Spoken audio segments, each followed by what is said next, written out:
When your mind, this is this whole 40% rule I talk about all the time that I made up a long time ago. I started making it up through pain. Tell them what that is. Where'd you go? So basically the 40% rule is I am a strong believer that we quit. Because why? How the 297-pound cockroach guy who quit on everything is now considered one of the baddest men on the planet? Mm-hmm. How is that possible? Mm-hmm. It means I had to change one thing, my mindset. So there's no way in hell that was in me, but that guy was in me. Mm-hmm. One that guy came down here and said, hey, guess what, man? You're a fat ass, but I'm going to now make you a badass. I'm going to miracle this to be a badass. No, it was in me. I had to believe and make that belief work. Mm. And through hard work, I did that. Mm. So the 40% rule is like we have like a car. Some cars have a governor on it. And when you get to like 92 miles an hour, that car will start doing this because it can't go any faster. Mm-hmm. Those cars that don't have governors on, like a fast ass, whatever, Porsche, whatever, I'm gonna bury it, gone. We have that ability in us, but we have put this governor on our minds. And you have to, the factory that put the governor on that car, the factory is now you that put that shit on your mind. You gotta take that off. Until you take it off, you're going to constantly get to 92 miles an hour and do this. Because you ain't going to go no faster. As a matter of fact, you might even go slower. So basically, I started realizing this through my life, through going through all these times. Our culture has become hooked on the quick fix, the life hack, efficiency. Everyone is on the hunt for that simple action algorithm that nets maximum profit with the least amount of effort. There's no denying this attitude may get you some of the trappings of success, if you're lucky, but it will not lead to a callous mind or self-mastery. If you want to master the mind and remove your governor, you'll have to become addicted to hard work, because passion and obsession, even talent, are only useful tools if you have the work ethic to back them up. My work ethic is the single most important factor in all of my accomplishments. Everything else is secondary. And when it comes to hard work, whether in the gym or on the job, the 40 rule applies. To me, a 40-hour work week is a 40% effort. It may be satisfactory, but that's another word for mediocrity. Don't settle for a 40-hour work week. There are 168 hours in a week. That means you have the hours to put in that extra time at work without skimping on your exercise. It means streamlining your nutrition, spending quality time with your wife and kids. It means scheduling your life like you're on a 24-hour mission every single day. The number one excuse I hear from people as to why they don't work out as much as they want to is that they don't have time. Look, we all have work obligations. None of us want to lose sleep, and you'll need time with the family or they'll trip the fuck out. I get it. And if that's your situation, you must win the morning. When I was full-time with the SEALs, I maximized the dark hours before dawn. When my wife was sleeping, I would bang out a 6 to 10 mile run. My gear was all laid out the night before. My lunch was packed, and my work clothes were in my locker at work where I shower before my day started at 7:30 a.m. On a typical day, I'd be out the door for my run just after 4 a.m. and back by 5:15 a.m. Since that wasn't enough for me, and because we only owned one car, I rode my bike. I finally got my own 25 miles to work. I'd work from 7:30 a.m. to noon and eat at my desk before or after my lunch break. During the lunch hour, I'd hit the gym or do a 4 to 6 mile beach run, work the afternoon shift, and hop on my bike for the 25-mile ride home. By the time I was home at 7 p.m., I'd have run about 15 miles, rocked 50 miles on the bike, and put in a full day at the office. I was always home for dinner and in bed by 10 p.m., so I could do it all over again the next day. On Saturdays, I'd sleep in until 7 a.m., hit a 3-hour workout, and spend the rest of the weekend with Kate. If I didn't have a race, Sundays were my active recovery days. I'd do an easy ride at a low heart rate, keeping my pulse below 110 beats per minute to stimulate healthy blood flow. Maybe you think I'm a special case or an obsessive maniac. Fine, I won't argue with you. But But what about my friend Mike? He's a big-time financial advisor in New York City. His job is high pressure, and his workday is a hell of a lot longer than 8 hours. He has a wife and 2 kids, and he's an ultra runner. Here's how he does it. He wakes up at 4 a.m. Every weekday, runs 60 to 90 minutes each morning while his family is still snoozing, rides a bike to work and back, and does a quick 30-minute treadmill run after he gets home.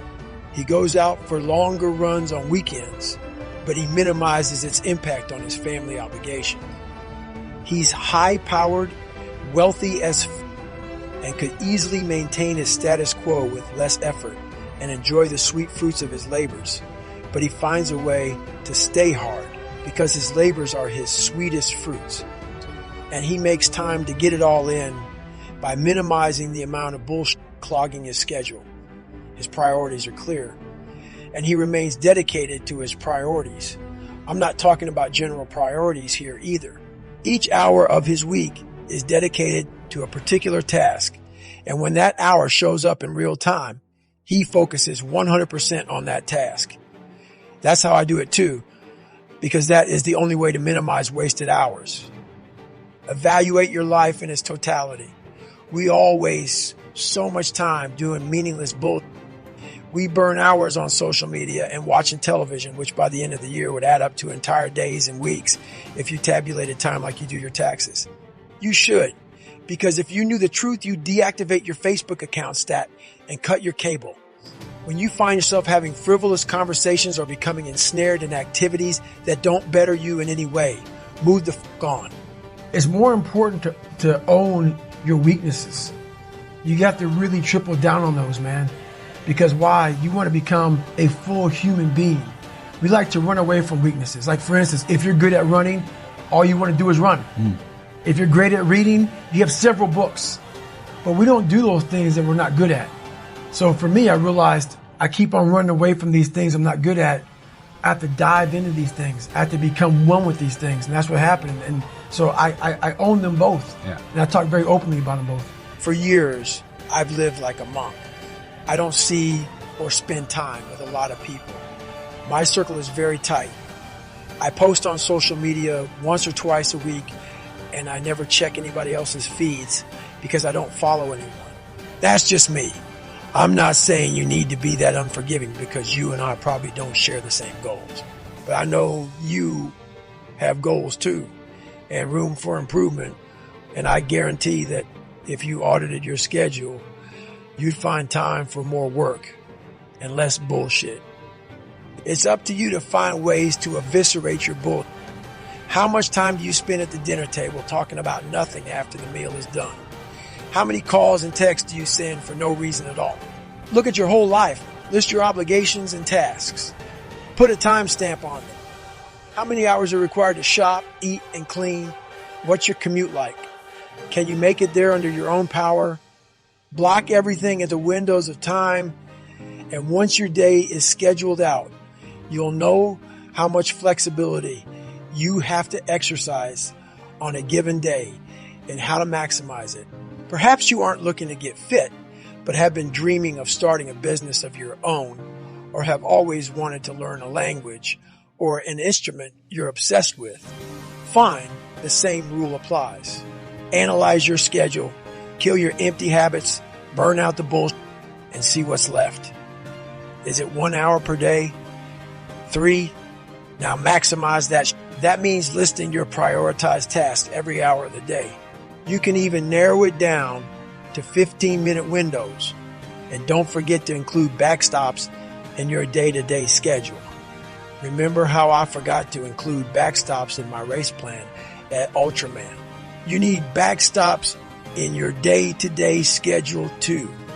If one task bleeds into overtime, make sure you know it and begin to transition into your next prioritized task straight away. Use your smartphone for productivity hacks, not clickbait. Turn on your calendar alerts. Have those alarms set. If you audit your life, skip the bull, and use backstops, you'll find time to do everything you need and want to do. But remember that you also need rest, so schedule that in. Listen to your body. Sneak in those 10 to 20 minute power naps when necessary, and take one full rest day per week. If it's a rest day, truly allow your mind and body to relax. Turn your phone off. Keep the computer shut down. A rest day means you should be relaxed, hanging with friends or family, and eating and drinking well, so you can recharge and get back at it. It's not a day to lose yourself in technology or stay hunched at your desk in the form of a damn question mark. The whole point of the 24-hour mission is to keep up a championship pace, not for a season or a year, but for your entire life. That requires quality rest and recovery time, because there is no finish line. There is always more to learn, and you will always have weaknesses to strengthen if you want to become as hard as woodpecker lips.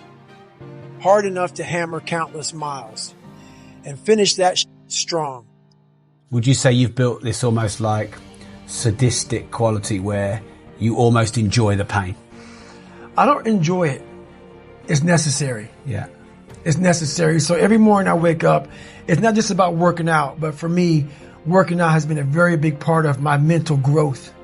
So for me, if I am not challenging myself every day, and I swear to God, people will not believe it, I was over almost 300 pounds twice in my life. A person that does that twice in his life does not enjoy cardiovascular activity. Okay? Yeah. So people can put anything they want to in their head. I did realize one thing. The things I don't enjoy that I still do, that's where growth is at. And that's, for me, the only place growth is at, is in that very uncomfortable, in that uncomfortable zone. Yeah. So I have to visit it every single day. The main objective here is to slowly start to remove the governor from your brain. First, a quick reminder of how this process works. In 1999, when I weighed 297 pounds, my first run was a quarter mile. Fast forward to 2007, I ran 205 miles in 39 hours, non-stop. I didn't get there overnight, and I don't expect you to either. Your job is to push past your normal stopping point. Whether you are running on a treadmill or doing a set of push-ups, get to the point where you are so tired and in pain that your mind is begging you to stop. Then push just 5 to 10% further. If the most push-ups you have ever done is 100 in a workout, do 105 or 110. If you normally run 30 miles each week, run 10% more next week. This gradual ramp up will help prevent injury and allow your body and mind to slowly adapt to your new workload. It also resets your baseline, which is important because you're about to increase your workload another 5 to 10% the following week and the week after that. There is so much pain and suffering involved in physical challenges that it's the best training to take command of your inner dialogue, and the newfound mental strength and confidence you gain by continuing to push yourself physically will carry over to other aspects in your life. You will realize that if you were underperforming in your physical challenges, there is a good chance you were underperforming at school and work too. The bottom line is that life is one big mind game. The only person you are playing against is yourself. Stick with this process, and soon what you thought was impossible will be something you do every fucking day of your life.